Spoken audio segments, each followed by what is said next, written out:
இதே அனைத்து இந்திய அண்ணா திராவிட முன்னேற்ற கழக ஆட்சி இருக்கின்ற பொழுது பல்வேறு திட்டங்களை நாங்கள் கொண்டு வந்தோம். இந்த பகுதி விவசாய பெருமக்கள் நிறைந்த பகுதி, விவசாய தொழிலாளி நிறைந்த பகுதி. ஆக விவசாயிகளுக்கு நிறைய திட்டங்களை கொண்டு வந்து நாங்கள் நிறைவேற்றியிருக்கிறோம். ஒரே 5 ஆண்டில் 2 முறை விவசாயிகள் தொடக்க வேளாண் கூட்டுறவு வங்கியிலே பயிர்க்கடன் தள்ளுபடி செஞ்சிருக்கிறோம். ஒரே 5 ஆண்டில் 2 முறை விவசாயியுடைய பம்பு செட்டுக்கு 24 மணி நேரம் மும்முனை மின்சாரம் கொடுத்த அரசாங்கம் அதிமுக அரசு.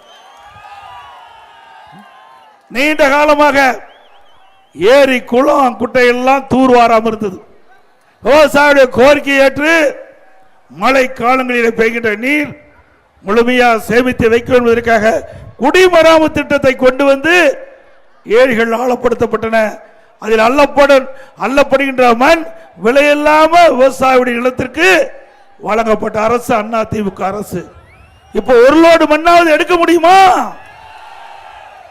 அப்படியே கேட்டா 1 லோடு 1000 ரூபாய் கொடுத்தா தான் இன்றைக்கு நம்முடைய விவசாய நிலத்திற்கு அந்த வண்டல் மண் கிடைக்கும். மீண்டும் அதிமுக ஆட்சி மலர்ந்தவுடன் விவசாயிகள் மகிழ்ச்சி அடைகின்ற விதமாக இந்த குடிமராமத்து திட்டம் தொடரும்.